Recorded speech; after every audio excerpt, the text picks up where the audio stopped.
पश्चिम बंगाल में साल 2026 की विधानसभा जंग से पहले सियासत पूरी तरह से उबाल पर है।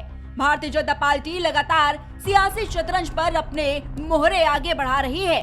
बिहार चुनाव के नतीजों के बाद बीजेपी का आत्मविश्वास 7वें आसमान पर है। बिहार जीतने के बाद प्रधानमंत्री नरेंद्र मोदी ने कहा था कि बिहार के बाद अब बंगाल में भी जीत की गंगा बहेगी। अब सिर्फ नारा नहीं बल्कि बीजेपी की चुनावी रणनीति बन चुका है और इस जीत की गंगा को बंगाल तक पहुंचाने के लिए बीजेपी लगातार संगठन में बदलाव कर रही है। कहीं नए चेहरे, कहीं युवा नेतृत्व, तो कहीं सामाजिक और जातीय संतुलन। बीजेपी हर मोर्चे पर खुद को जनता की उम्मीदों का विकल्प बताने में जुटी है। बंगाली नहीं बल्कि पूरे देश में पार्टी एक नया राजनीतिक संदेश देने की कोशिश कर रही है और इसका संकेत संसद के शीतकालीन सत्र में बीजेपी ने बंगाल चुनाव को लेकर दिया। दरअसल मोदी सरकार महात्मा गांधी राष्ट्रीय ग्रामीण रोजगार गारंटी कानून यानी कि मनरेगा को खत्म कर एक नया ग्रामीण रोजगार कानून लाने की तैयारी में है। इस प्रस्ताव को शीतकालीन सत्र के एजेंडे में शामिल किए जाने के बाद सियासत और तेज हो गई। वहीं बंगाल की मुखिया ममता बनर्जी की पार्टी तृणमूल कांग्रेस ने भी इस पर तीखा हमला बोला। टीएमसी ने कहा कि जो लोग गांधी जी के हत्यारों की पूजा करते हैं वो महात्मा गांधी को इतिहास से मिटाने की कोशिश करेंगे।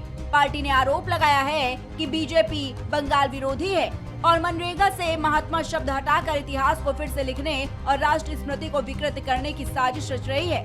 टीएमसी ने इसे सिर्फ प्रशासनिक बदलाव नहीं बल्कि भारत की नैतिक बुनियाद पर हमला करार दिया। आपको बता दें कि इससे पहले बंगाल की मुख्यमंत्री ममता बनर्जी मनरेगा को लेकर केंद्र सरकार को आड़े हाथों लेते हुए जमकर निशाना साधती नजर आई थी। থেকে ভয়ঙ্কর ঘটনা হতে পারে না 100 দিনের এই যে কাজের যে ফ্ল্যাগশিপ প্রোগ্রাম আমরা তৃণমূল কংগ্রেস এটাতে কোনোভাবেই আশ্চর্য হচ্ছি না, কারণ গান্ধীজির যে হত্যাকারী সেই গান্ধীজির হত্যাকারী গডসের উপাসনা তো এরা করে, এরা তো গডসের অনুগামী। শুধু গডসে নন, গান্ধী হত্যার ষড়যন্ত্রে যারা যুক্ত ছিলেন অনেকের গলাতেই প্রকাশ্যে বিজেপির নেতারা মালা দেন। সুতরাং মহাত্মা গান্ধীর নাম বাদ দেওয়ার চেষ্টা হবে, মহাত্মা গান্ধীকে ইতিহাস থেকে মুছে দেওয়ার চেষ্টা চালাবে ওরা।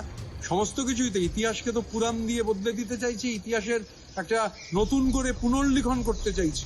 এবং সব থেকে আরো একটা বড় কথা যে মহাত্মা গান্ধী হয়েছিলেন মহাত্মা গান্ধী কার মাধ্যমে?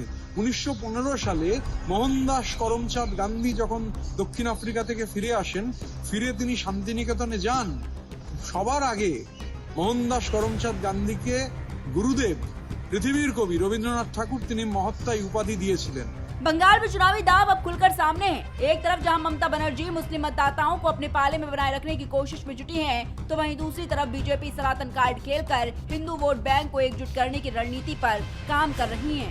আপনারা জানেন আমাদের রাস্তা তৈরির টাকা বন্ধ, আমাদের কেন্দ্রীয় সরকার দেয় না, 100 দিনের কাজের টাকা বন্ধ, গ্রামীণ আবাস যোজনা বাড়ি তৈরি করার টাকা বন্ধ আজ 4 বছর ধরে।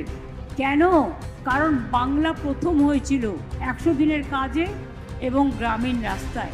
যে ভালো কাজ করে সে পাবে 0, আর ডাবল ইঞ্জিন সরকার বিজেপি হবে কোটি কোটি টাকাতে পূর্ণ। এই তো হচ্ছে ডাবল ইঞ্জিন সরকারের কাজ। তা সত্ত্বেও 100 দিনের কাজ বন্ধ করে দেওয়ার পর আমরা কিন্তু কর্মশ্রী প্রকল্প পাল্টা চালু করেছি। यही वजह है कि बीजेपी लगातार ऐसी चुनावी चालें चल रही हैं जिनसे वो बंगाल में सत्ता का रास्ता खोल सके। तभी तो मनरेगा की जगह विकसित भारत, जी राम जी जैसे नए विजन को आगे बढ़ाकर बीजेपी साफ संकेत दे रही है कि 2026 की लड़ाई सिर्फ सरकार की नहीं विचारधाराओं की भी होने वाली है। ऐसे में अब सवाल यही है कि क्या बीजेपी का ये नया कार्ड ममता के बंगाल में चल पाएगा या फिर बंगाल की जनता एक बार फिर ममता बनर्जी पर भरोसा जताएगी।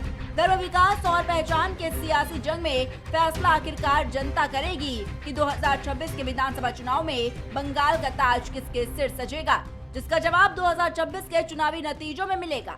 Desk report, prime TV.